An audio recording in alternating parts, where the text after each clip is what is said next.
Muy buenas tardes, buenos días, buenas a todos. Que el Señor les bendiga en esta mañana, en esta tarde, este mediodía, en este estudio que vamos a hacer hoy, que sea de bendición y de edificación.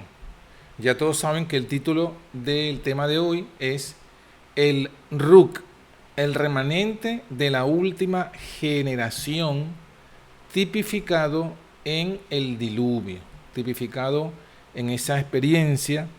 Y es un poco para complementar el tema que estuvimos toda la semana pasada, inclusive desde hace 2 miércoles atrás, y que no quede ningún cabo suelto, que quede la idea fija. He decidido aprovechar este día de hoy para compartir con ustedes esta gran verdad. Así que bueno, sin más preámbulos, comencemos con el tema, el estudio, ¿no? Y todos sabemos que en Hechos capítulo 2, versículo 47, encontramos la, el por qué necesitamos identificar el remanente de Dios claramente. ¿Por qué? Porque aquí dice en el versículo 47, Hechos 2, 47, lo siguiente. Dice, alabando a Dios y teniendo gracia en todo el pueblo. Y el Señor añadía a su iglesia los que habían de ser salvos. Entonces, ¿qué encontramos en esto? Encontramos la primera gran verdad, que el Señor añade a su iglesia los que van a ser salvos. No los deja por allí sueltos, no los deja a la deriva, sino que los añade a su iglesia. Aquellos que llamó y justificó y salvó, los llama y los une con su remanente. Por eso es importante saber cuál es ese remanente, como hemos estado pues estudiando. Y si nosotros nos vamos al libro de Génesis capítulo 3 versículo 15, encontramos que esa profecía del remanente está desde allí, desde el momento en que Adán y Eva pecan, y encontramos esa promesa que le hace Dios a todos cuando habla con la serpiente. Dice, enemistad pondré entre ti y la mujer, entre tu simiente y la simiente suya. Tu simiente, le está hablando la serpiente, o sea, la simiente de la serpiente. Y la simiente suya, está hablando de la simiente de la mujer. Se está hablando de una guerra, un conflicto, una enemistad entre dos simientes, entre dos descendencias, entre dos grupos de personas, entre dos pueblos. El pueblo de la serpiente y el pueblo de la mujer. Acordémonos que aquí la mujer está simbolizando la iglesia. ¿Qué dice? Esta te herirá en la cabeza. Ahora apunta directamente a la simiente principal, que es Cristo, que iba a pisar a la simiente de la serpiente en la cabeza. Y la simiente de la serpiente te herirá en el calcañar. Dice allí, ¿no? Le herirá en el calcañar. Tú le herirás en el calcañar. Dios le dice a la serpiente y tú le herirás en el calcañar. Entonces aquí vemos pues ese conflicto, esa enemistad. Y tan temprano como los hijos de Adán y Eva comenzaron a cumplirse esta profecía. Y desde aquí podemos rastrear todo lo que es la historia del pueblo de Dios hasta este último tiempo. Aunque hoy solamente lo estudiaremos hasta el caso del diluvio, porque ya leímos, en lo que fue en mi lectura bíblica, leímos que Jesús dice que así como fue en los días de Noé, será en la venida del Hijo del Hombre. O sea que la última generación está tipificada en la historia del mundo antediluviano. Por eso es relevante esta historia. Entonces, pero comenzamos, como decíamos, en Génesis. Génesis 3:15, la promesa. Génesis 4:4, el comienzo de esa promesa. Dice que Adán y Eva tuvieron dos hijos. Uno se llamó Caín, otro se llamó Abel. Caín era agricultor y Abel era pastor de ovejas. Cada uno trajo una ofrenda. Abel trajo de su primogénito, a Caín trajo de la fruta. Y dice que miró Jehová, versículo 4, Génesis 4:4, miró Jehová con agrado a Abel y a su ofrenda, mas no miró propicio a Caín, dice el versículo 5, y a la ofrenda suya. O sea, Dios vio con agrado a Abel, a la persona de Abel y a su ofrenda. ¿Por qué miró con agrado a la persona de Abel? Bueno, porque Abel estaba en fe y en una obediencia de fe, porque trajo lo que Dios le pidió, que era el primogénito. el sacrificio, lo que simbolizaba a la simiente de la mujer, al que iba a ser herido en el calcañar, al que debía morir por esa herida, porque por su sangre seríamos curados. Pero Caín no. Caín trajo una ofrenda, pero a su manera, una adoración a su arbitrio. Y eso fue lo que no agradó a Dios, desagradó a Dios. Y ahí se comienza a manifestar estas dos simientes. Dice el versículo 6 que Jehová le dijo a Caín: ¿por qué te has ensañado y por qué se ha inmutado tu rostro? Si bien hicieres, no serás ensalzado; si no hicieres el bien, el pecado está a la puerta, deseando dominarte. Pero con todo eso, a ti será tu deseo y tú te enseñorearás de él. Le advirtió que estaba entrando en un camino por el cual luego caminó, que fue el camino de la apostasía, el que lo llevó al asesinato, a la persecución y al asesinato de Abel, que era el fiel. Entonces aquí vemos las dos simientes, aquí vemos los dos pueblos, y aquí inclusive vemos el camino de la apostasía y la persecución hacia el remanente fiel, tipificado por Abel, y el remanente infiel por Caín. Los que adoran a Dios a su manera, Caín. Los que adoran a Dios como Dios mandó en su palabra, Abel. Y entonces los que adoran a su manera persiguen y matan a los que adoran como Dios ha establecido. Ese es el camino, y esa es la historia, y esa es la profecía, y esa es la tipología. Y así ha sido siempre, y así será hasta el fin de los tiempos. Pero si seguimos avanzando, vamos a ver que aunque después que Abel murió, Dios le dijo en el versículo 4:25, conoció de nuevo Adán a su mujer, la cual parió un hijo, y llamó su nombre Set. Porque Dios, dijo ella, me ha sustituido otra simiente en lugar de Abel, a quien mató Caín. O sea que Dios no se iba a quedar sin testigos, no se iba a quedar la simiente eliminada, la simiente de la fidelidad eliminada, y Dios colocó un sustituto. ¿A quién? A Set. Set viene a ser el sustituto de Abel, aunque no es hijo de Abel, viene a continuar la herencia de Abel. Y aquí inclusive ya encontramos esa enseñanza, y es que los hijos de Dios no son los hijos según la carne, sino son los hijos según la promesa. Porque aquí no había una relación directamente que Set fuese hijo de Abel, que descendiera directamente de Abel, pero en cuanto al espíritu, sí, porque tenía el mismo espíritu que tenía Abel. Y con Set tiene la continuación el linaje del pueblo de Dios. Y eso es lo que vamos a ver. En el versículo 26 justamente lo evidencia. Dice: a Set también le nació un hijo, y llamó su nombre Enos. Entonces los hombres comenzaron a llamarse del nombre de Jehová.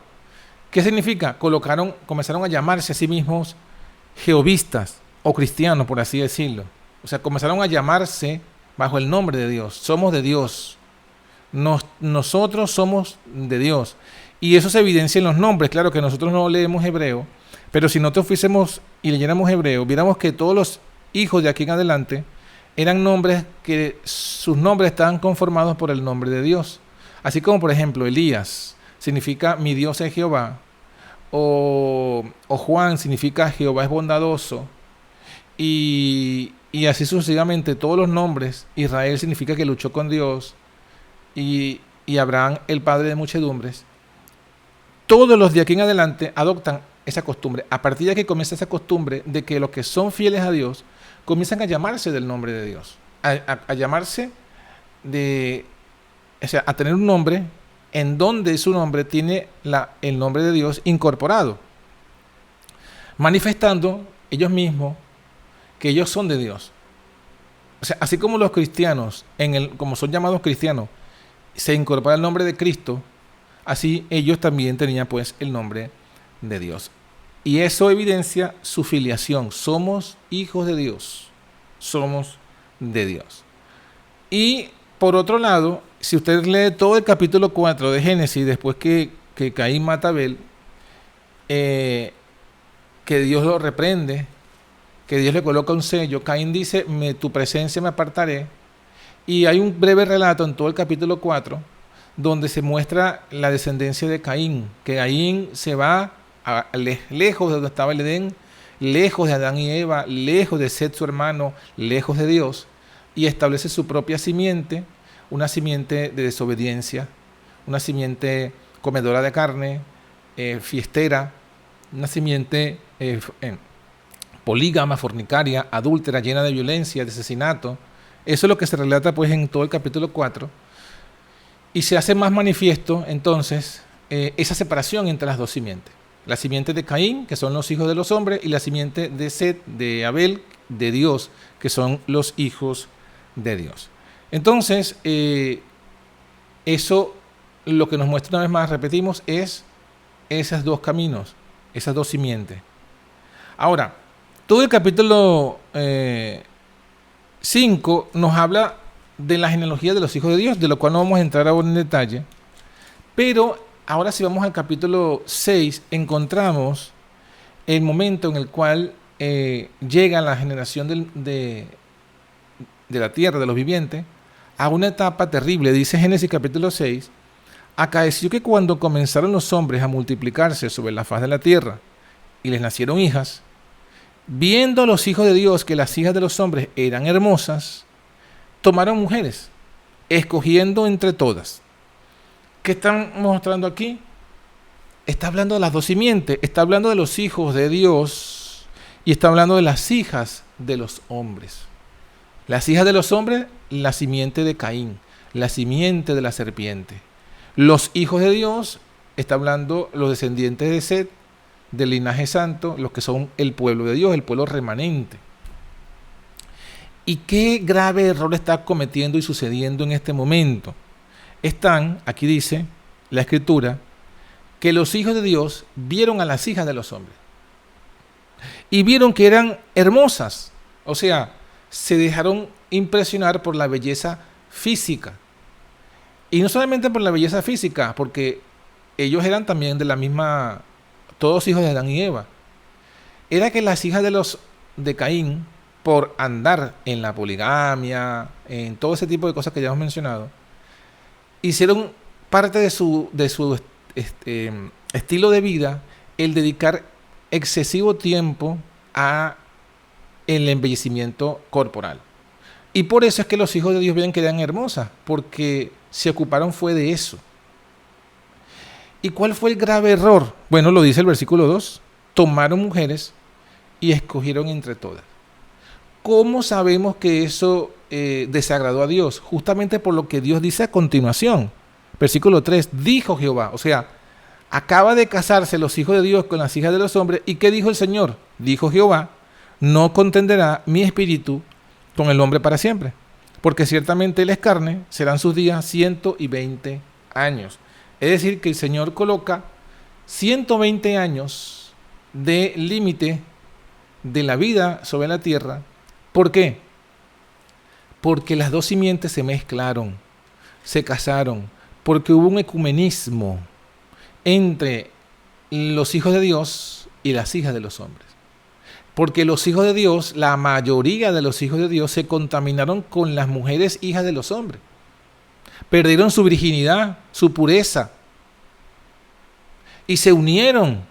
Aquí, acuérdense que, como ya dijimos, esto es una tipología, esto es una realidad, esto es un hecho histórico, pero que a su vez es una tipología. Así como Elías es una tipología, así como Sara y Agar es una tipología o es un tipo, también lo es esta historia. ¿Y qué es lo que nos está diciendo la tipología? Bueno, eso, que los hijos de Dios se unen con las hijas de los hombres y pierden su virginidad, su pureza y su virginidad no física, su virginidad espiritual, y se casan, se unen con las hijas de los hombres, que eso podría representar justamente el ecumenismo, y se contaminan su fe pura con la ideología y la filosofía que estas hijas de los hombres habían heredado de Caín y sus antecesores. Y eso desagrada a Dios. ¿Por qué desagrada a Dios? Porque prácticamente casi borró la verdad de la tierra. La tierra ya estaba siendo contaminada por los hijos de Caín y las hijas de Caín. Pero cuando se mezclan las simientes, entonces se comienza a extinguir esa antorcha Porque ¿para qué levantó Dios a la simiente santa?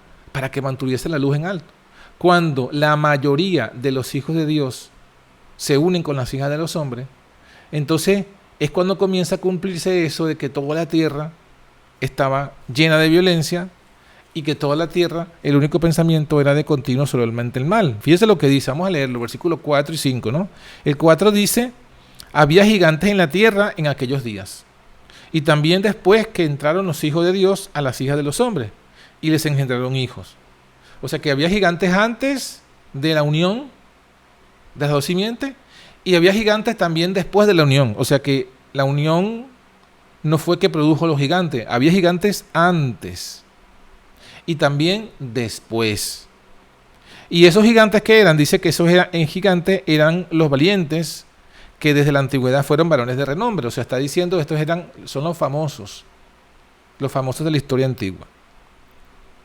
Pero ¿qué es lo que señala aquí? El versículo 5, vio Jehová que la malicia de los hombres era mucha en la tierra, y que todo designio de los pensamientos del corazón de ellos era de continuo solamente el mal.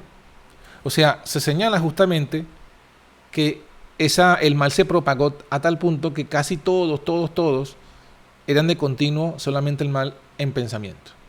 Y por eso es que Dios dijo, mira, 120 años le daré como límite de oportunidad de arrepentimiento, y después vendrá la destrucción. Es que lo dice, se arrepintió Jehová de haber hecho al hombre en la tierra, y le pesó en su corazón. Eso es lo que está diciendo hasta el versículo ¿qué? 6. Entonces cuando Dios ve el mundo así, y esto es interesante y es simbólico y es clave, porque todas estas cosas en la fecha de tiempo de límite, el tiempo de gracia, vamos a decirlo así, la corrupción generalizada en la tierra, y lo que vamos a leer a continuación, bueno, el arrepentimiento de Dios de haber creado el hombre, y lo que vamos a leer a continuación, que será la decisión que Dios toma, todo tiene un punto clave, y el punto clave es cuando se mezclan las dos simientes. Porque hasta este momento Dios había hasta cierto punto tolerado el mal y la generación de los hijos de Caín. Pero cuando se casan es que Dios dice, ya, hasta aquí, se acabó, decido, 120 años. El mundo se comienza a corromper rápidamente. Dios se arrepiente, y luego el versículo 7 muestra lo que Dios decide. Dice, dijo Jehová, raeré los hombres que he creado de sobre la faz de la tierra, desde el hombre hasta la bestia, y hasta el reptil y las aves del cielo, porque me arrepiento de haberlos hecho. Ahí está. Entonces vemos esa decisión de Dios. ¿Producto de qué? De esa apostasía. ¿Cuál fue la apostasía? Los hijos de Dios se casan con las hijas de los hombres. Se unen en ecumenismo. Pierden su virginidad espiritual y doctrinal. Se contaminan con estas mujeres cainitas. Contaminan su fe, contaminan su descendencia. Dios entonces pone el límite, 120 años, no más. El mundo se corrompe rápidamente. Dios se arrepiente, Dios decide, destruiré a todos los hombres. ¿Por qué? Porque el mal había llegado hasta este límite. ¿Cuál era hasta qué punto llegó el mal? El pensamiento de los hombres era de continuo solamente el mal. O sea que se acostaban pensando la maldad que iban a hacer al día de mañana, se levantaban pensando en esa maldad, durante el día pensaban y ejecutaban el mal, y así todos los días. No había ningún pensamiento bueno, no había ningún arrepentimiento, estaban entregados a la maldad. ¿Y qué fue lo que hizo que se pervirtiera? Bueno, que el pueblo de Dios no conservó su pureza, sino que se unieron en ecumenismo, se unieron al ecumenismo. Ahora, en todo esto surge el remanente. Nuevamente surge un remanente, así como Set fue un remanente que continuó con la misión de Abel, con el espíritu de Abel. En este momento de mayor apostasía de los hijos de Dios, porque son los hijos de Dios los que apostatan, no los hijos de los hombres. Las hijas de los hombres ya venían en una descendencia de apostasía desde Caín. ¿Quién apostata? Los hijos de Dios. En esa apostasía, dice el versículo 8, empero Noé halló gracia en los ojos de Jehová. O sea, surge ahora un remanente que, como ya estudiamos la otra vez, escogido por gracia. Esa gracia fue la que hizo que Noé emergiera. ¿Emergiera como qué? Dice el versículo 9. Estas son las generaciones de Noé. Noé, varón justo, perfecto en sus generaciones, con Dios caminó Noé. O sea, Noé era un varón justo y era un varón perfecto. Y era un varón que caminó con Dios. Así como se dijo que Enoc caminó con Dios, también se dice que Noé caminó con Dios. Justo, ¿por qué? Bueno, halló gracia, fue justificado por la fe, y era hasta donde conocía, era perfecto en todos sus caminos, y la perfección en él crecía y la santidad en él crecía porque caminaba con Dios. Y entonces, después que nos presentan a Noé, nos vuelven a presentar ahora, o sea, no, lo que vamos a leer a continuación dice, o corrompióse la tierra delante de Dios, y estaba la tierra llena de violencia. Es decir, desde el versículo entonces 8 hasta el 11, cuando introducen a Noé, hacen un salto atrás en el tiempo y nos presentan a Noé, para que entendamos ahora lo que va a decir. Porque después que nos presentan a Noé, su gracia que halló, la fe que tuvo, la justicia que tuvo, la perfección y la santidad que vivía, el andar de Noé con Dios, entonces nos dicen, bueno, eso era Noé. Y cuando Noé estaba en ese caminar con Dios, la tierra se corrompe. O sea, que Noé no fue parte de los hijos de Dios que se casan con las hijas de los hombres. Y ni tampoco sus hijos. Noé representa aquí, como lo dice, perfecto en sus generaciones, o sea, remanente. Mientras la mayoría de los hijos de Dios se dejan se deslumbran y se enceguecen por la belleza carnal de las hijas de Caín y se van en pos de ella y se contaminan, Noé junto con sus hijos fueron remanentes, permanecieron fieles, se mantuvieron del lado de Dios, caminaron con Dios por gracia, por justicia. ¿Y qué pasó? Dice, entonces fue que dice el versículo 12 que miró Dios la tierra. O sea, está hablando de lo que sucede ahora. ¿Sí? Esto es como Génesis 1 y Génesis 2. Génesis 1, todo el relato de la creación, de principio a fin. Génesis 2 repite el relato de la creación, pero se enfoca en el día sexto para explicarnos en detalle qué ocurrió el día sexto en la creación del hombre. Entonces, aquí lo mismo.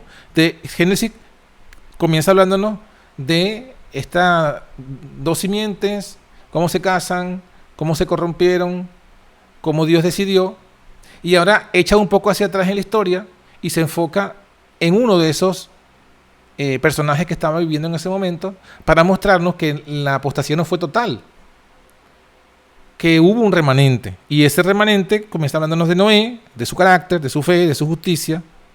Repite otra vez y se pone en contexto, la tierra se contaminó, había violencia por todos lados. Miró Dios la tierra, dice el versículo 12, he aquí que estaba corrompida, porque toda carne había corrompido su camino sobre la tierra. Y dijo Dios a Noé. Entonces aquí retoma la continuidad temporal del versículo 8. En el versículo 8 dice, Noé halló gracia ante los ojos de Jehová. ¿Y cuál fue el resultado de esa gracia? Que entonces Dios habla con Noé. Noé, versículo 13, Dios le dijo a Noé, el fin de toda carne ha venido delante de mí. O sea, Dios está comunicando a Noé su visión y su decisión. Su visión y su decisión. Primero su visión. ¿Por qué su visión? Porque como nosotros, Noé solamente podía ver lo que estaba ante sus ojos. Pero Dios veía toda la tierra y también veía la mente y el corazón, cosas que nosotros no podemos ver. ¿Y qué fue lo que Dios le dice a Noé? El fin de toda carne ha venido delante de mí porque la tierra está llena de violencia a causa de ellos. Y yo los destruiré con la tierra. O sea, Dios le comunicó a Noé su visión profética, su visión general, y también le comunica la decisión que Dios ha tomado. O sea, le comunica lo que Noé no podía ver. Noé no podía saber lo que estaba ocurriendo en todas las mentes, en todos los corazones. Pero Dios sí. Y le dice a Noé, Noé, así está el mundo. Noé, esto es lo que está ocurriendo. Y por tanto Noé he decidido destruir la humanidad. O sea, le comenta la decisión del castigo, de la destrucción. Ese cuento que nos quieren hacer creer de que Dios no mata, Dios no destruye, choca con la palabra. Porque aquí Dios mismo dice, destruiré. Yo los destruiré con la tierra. Es lo que está escrito. Ahora, además que le comunica su visión y su decisión, en el versículo 14 Dios le comunica a Noé su misión, lo que él tenía que hacer. Hazte un arca de madera, de gofer, harás aposentos en el arca y la embeturnarás con brea por dentro y por fuera. De esta manera la harás, una ventana harás. Todo esto es el versículo 14, 15 y 16. Hasta aquí todavía Dios no le ha comunicado cómo va a destruir el mundo. Solamente le dice, construyete un arca. Bueno, supongo que a lo mejor Noé intuyó un poco al ver lo que le estaban diciendo. Pero luego que dice, en el versículo 17, es una revelación directa, clara. He aquí que yo traigo un diluvio de agua sobre la tierra para destruir toda carne en que haya espíritu de vida debajo del cielo. Todo lo que hay en la tierra morirá. O sea, le está ampliando esa revelación profética de cómo Dios va a destruir al final de los 120 años, cómo destruiría a todos estos. Pero obviamente, antes de la destrucción total, Dios le daría una oportunidad. ¿A quién? A todos. A todos, tanto a Noé y a sus hijos y a las mujeres de sus hijos también, como a los hijos de los hombres que estaban casados con los hijos apóstatas de Dios. Todos iban a escuchar, ¿qué cosa? La palabra de Dios, la predicación, la profecía. Porque se dice en 2 de Pedro que Noé fue pregonero de justicia, o sea que Noé predicó. La misión de Noé era construir el arca y predicar. ¿Predicar qué cosa? Bueno, la profecía. ¿Qué profecía? Que la revelación que Dios le había dado. El mundo está lleno de violencia. Está entregado a la maldad, al quebrantamiento de la ley. Dios decidió ponerle fin a esto. Dios los va a destruir por un diluvio. Y solamente se salvarán los que entren en el arca. Y la entrada al arca es gratis. No hay que cobrar la entrada. Pero hay que tener fe. ¿Por qué? Porque todo descansaba, toda esta revelación no venía de la ciencia. No había ninguna señal en la naturaleza, ninguna señal material que evidenciara que vendría un diluvio. ¿Por qué? Porque durante los 120 años todas las cosas estaban como fueron en la creación. De hecho, lo dice Pedro, ¿no? Los burladores en el tiempo de Noé es lo que decían. ¿Qué es lo que le decían a Noé? Todas las cosas permanecen así mismas, así igual, como desde el día de la creación. Inclusive Pedro dice que eso también se repetirá, esa burla. O sea, que la gente no veía una evidencia científica, material, que anunciase una destrucción. No había ningún cambio climático, no había ninguna Agenda 2030, no había ninguna posible idea de que vendría destrucción. Entonces, ¿de qué descansaba esto? En la fe, ¿de dónde iba? Era fe, pero fe en la palabra de Dios. Pero la palabra de Dios se la pronunció fue a Noé. O sea, Dios no le comunicó eso a todo el mundo. Se la comunicó a Noé porque Noé halló gracia. Porque Noé era un varón justo, porque Noé caminó con Dios. Entonces, Noé tuvo que predicar y la gente tenía que creer a la palabra de Dios que predicaba Noé. Contrario a lo que decían el sentido común y decían las evidencias científicas. Es más, nunca había llovido, o sea, ni siquiera, además que era contrario a lo que ellos conocían, porque en aquel momento no había llovido jamás. Entonces, ¿cómo es que va a destruir Dios a la tierra con agua de lluvia si eso nunca ha ocurrido? Nunca ha ocurrido una lluvia, nunca ha ocurrido que caiga agua del cielo. ¿Cómo va a destruir Dios eso? O sea, Noé, tú te has inventado toda esa historia. Seguramente pensaban que Noé quería, y lo acusaron como siempre, de secta, de engañador, de fanático, de conspiranoico, de, bueno, de estar drogado, de estar loco, de todas estas cosas, los que no creyeron. Porque evidentemente todo esto descansaba en la palabra de Dios, aunque sí había una señal, y sí hubo también otra señal. La señal que había era ver la condición social del mundo. Y la señal que Dios también dio es que todos los animales entraron de forma sobrenatural al arca, porque no fue Noé quien los trajo, sino que vinieron traídos por Dios. Pero evidentemente ellos estaban, ¿cómo se dice? Obsesionados con su pecado. Bueno, el resto de la historia es que dice, Dios le dice en el versículo 18 a Noé: estableceré mi pacto contigo. Entrarás en el arca tú y tus hijos y tu mujer y las mujeres de tus hijos contigo. O sea, también ellos iban a entrar al arca y entraron al arca al fin de los 120 años. O sea que ellos también, aunque ellos también tenían que haber sido salvos por la fe. ¿Por qué? Porque Dios le dio el mensaje y para ellos tampoco había ninguna señal. Y tuvieron que hacer pues este trabajo. Y en ese trabajo su fe fue probada.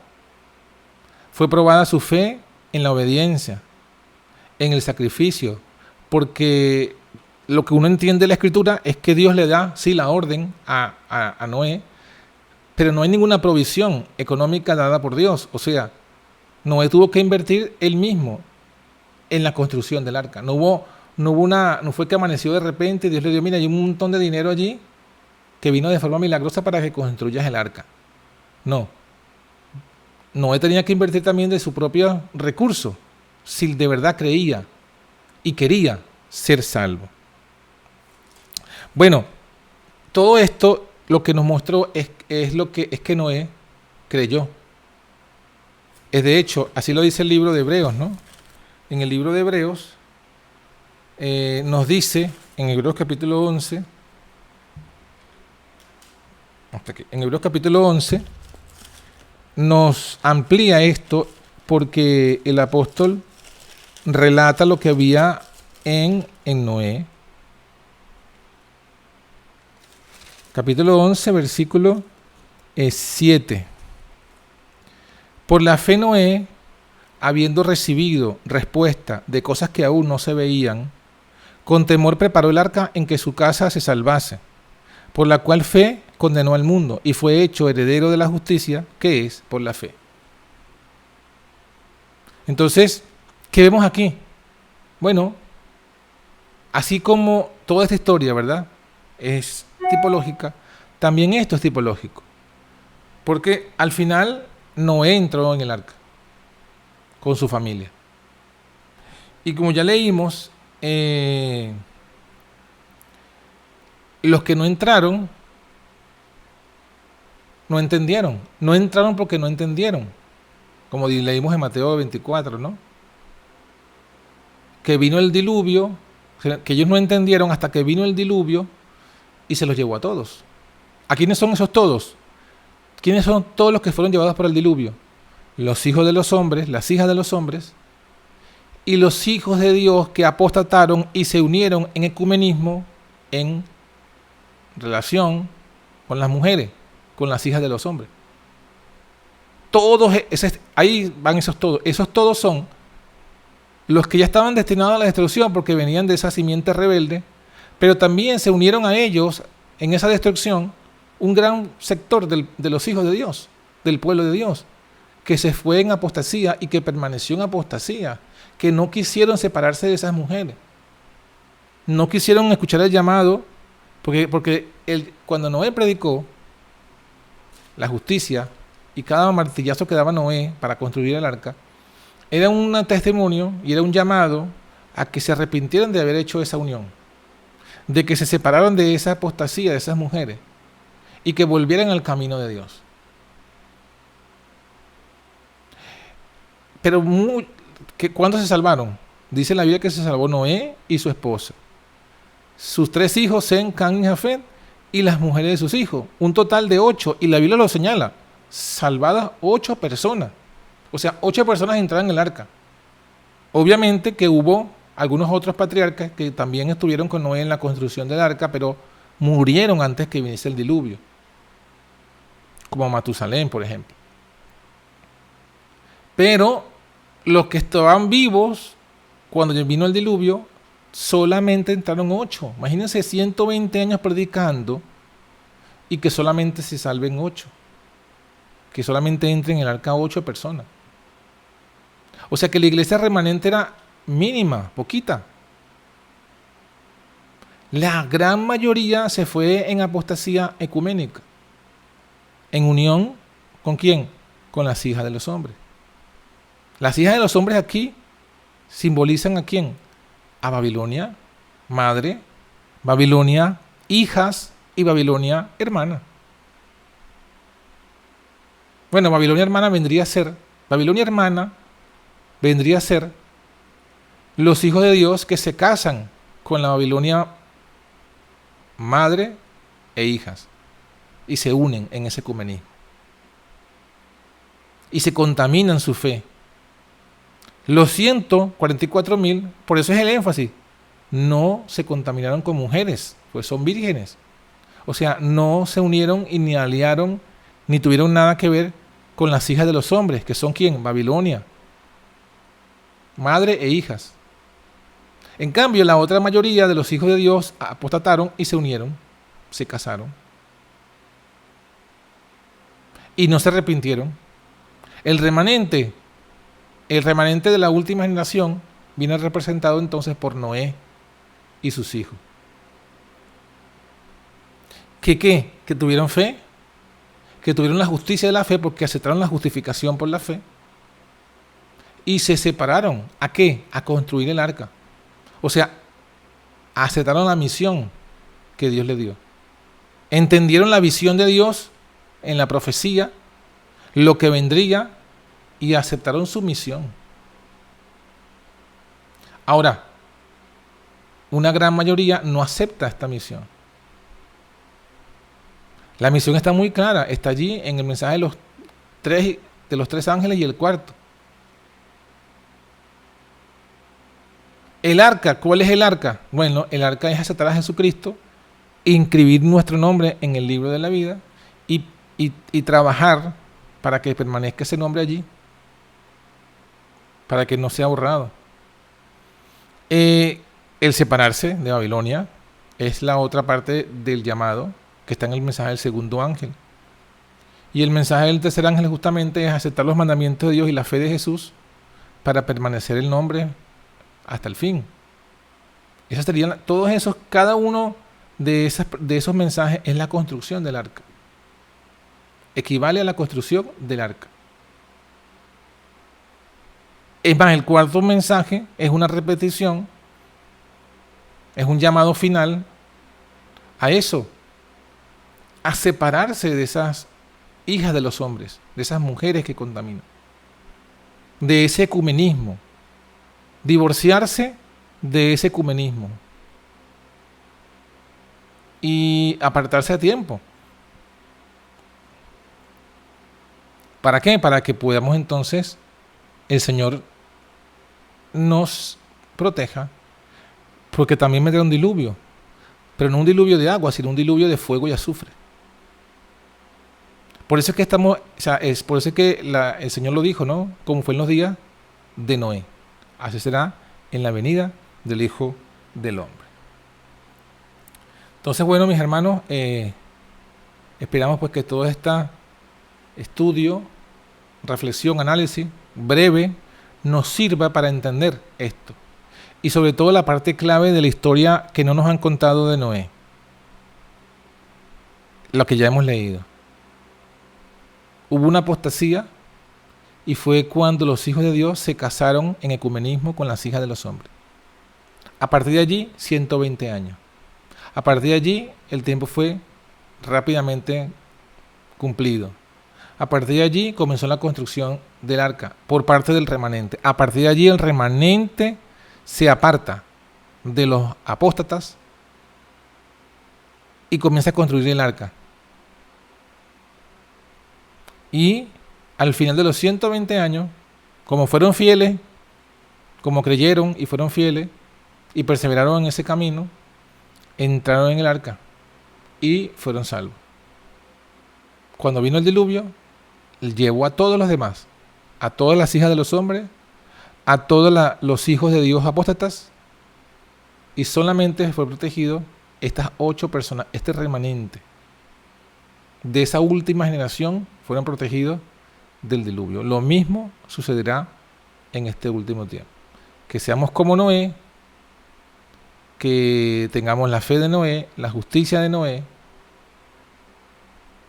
que caminemos con Dios como caminó Noé, y tengamos la fortaleza y la decisión de Noé de consagrar nuestra vida y todos nuestros recursos a la construcción de esta arca, que es la predicación del Evangelio eterno. Consagrar nuestra vida, nuestro tiempo y nuestros recursos a esta misión, sin distracción, sin prestar oído a otras voces discordantes de lo que está escrito. Que Dios nos bendiga, que tengamos pues un feliz día y que seamos firmes y fieles hasta el fin. Bendición.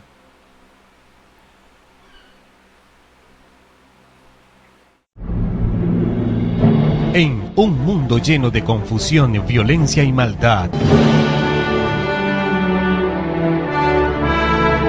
hoy sí puedes tener luz en la oscuridad. Aún sí hay esperanza. Por eso te invitamos a escuchar La Antorcha Profética, donde recibirás la única y verdadera profecía ante este tiempo final.